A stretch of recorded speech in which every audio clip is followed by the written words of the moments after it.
mga mananabas. Uy! Yan, nasa airport na kami, oh. Welcome back. Punta tayong ano? Ay, alis pa lang pala tayo? Punta tayong ano? Thailand naman tayo. Thailand. Kasi sila nagkalawang. Thailand. Thailand kami ngayon. Mauna tayo doon. Tama. I-prepare natin yung mga ilikante. Yung, saka si Umbak. Kasi umbak. Hanapin natin doon. Ayan.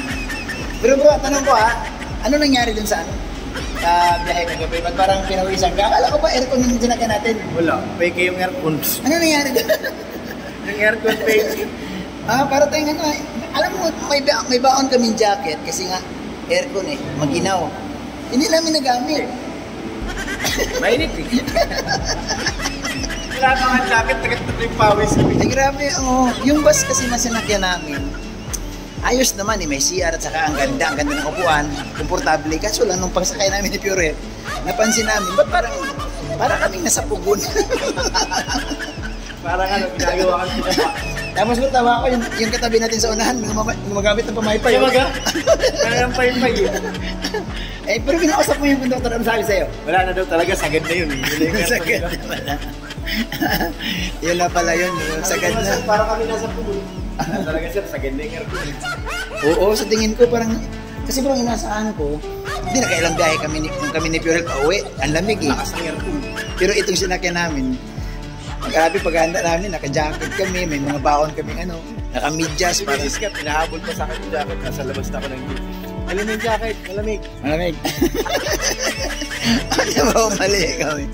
Ayan, nandito na kami sa parking. Nandito na yung van na iniwan namin ni Pure Health. Ayan. Nililisan ko muna yung Fortuner. Oo, sige.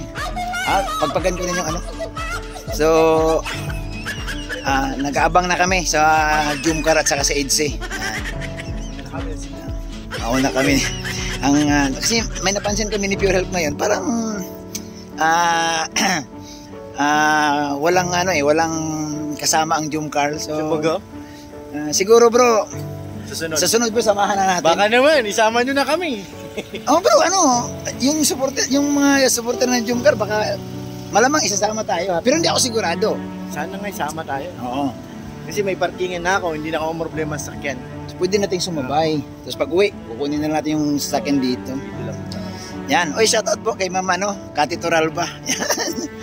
Yan. At saka kay Mama GM ng Cebu. Yan.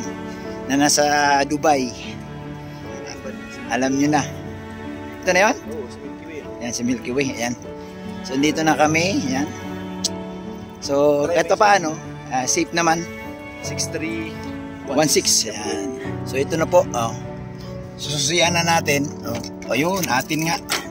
Yan, nabuksan na. Yan. So, ibig sabihin, positive. Kanina kasi sabi naman ni Pure Health, bro, baka palitin natin po, napalitan na yung sakyan natin. Ayan. So, positibo. This is Kalinga Prab. Ayan. Oy! Hala, ang laki ng teddy bear, Ayan, may teddy bear, Oo. Teddy bear to nila Ido at ni Beyonce. Ang laki, kasing laki ng tao. Yan, hindi naman na pwede dalhin sa Palawan. Kasi kung dalhin nila sa Palawan, saan naman nila dun ilalagay. Kaya iniwan ito dito. Pag-uwi na lang dadalhin. So yun po, maraming salamat. Abangan nyo po yung aming mga video. Kasi kanina doon sa Cubao, hinabol kami. Makikita nyo sa ating vlog, hinabol kami nung supporter po ng Jumcar. At saka EDSE na rin. At saka mayroon siyang sinasabi about kay Papa Joms at about kay Ido. At nagkatanong din siya sa akin kung sabi niya, "Kay Bobby, sila na ba talaga ni Jomar at ni Carla?" Sabi ko ako tinitinan ko kasi yung kanilang mga galawan kumbinsido ako Sabi niya, ako din kumbinsido din ako Bilib ako kay Papa Joms. Talagang kinarga daw niya si Carla, inilagay sa balikat. Paritis din niya si Kuya Manuel. Si Kuya Manuel yung nakausap namin ni Pure Health. So yun po mga kapatid, mga kalingap. Ayan, nandito tayo para ito linisin. Ipapachenso to ni Pure Health na ngayon kasi kailangan i-change oil kasi babalik ka ng Cam Norte. So kailangan dapat condition yung van. Yan. So pagkita ko po sa inyo, wala na pong problema kasi itong mga sasakyan pala ito, yung mga nakaparada na yan, ang may-ari niyan nag-out of town din. Palawan, Boracay, ang dami oh. Cebu, nagbakasyon din sa iba't ibang lugar kaya iniwan dito yung sasakyan nila. So safe iyan, safe po yan kasi may bantay naman, 24/7 may bantay. Kaya sa susunod, sabi nga ni Pure Health, pwede na kaming sumama. Dati kasi ang problema namin yung saan iiwan yung sasakyan, so kailangan maiwan ka lang sa Manila or iuwi mo ang Bicol. Pero ngayon na-discover namin na pwedeng iiwan dito kasi itong mga nakaparada wala pong tao yan, ilang araw na, ilang linggo na yung iba, yung iba buwan, basta't bayaran mo lang yung storage fee dito, yung pagpark mo. Kaya malaking bagay ito, ang dami yan.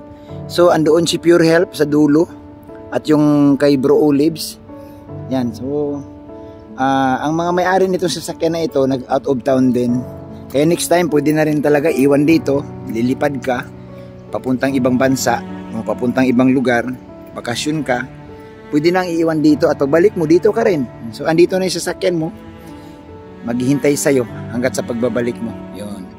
So maraming salamat sa lahat ng mga viewers. Yan,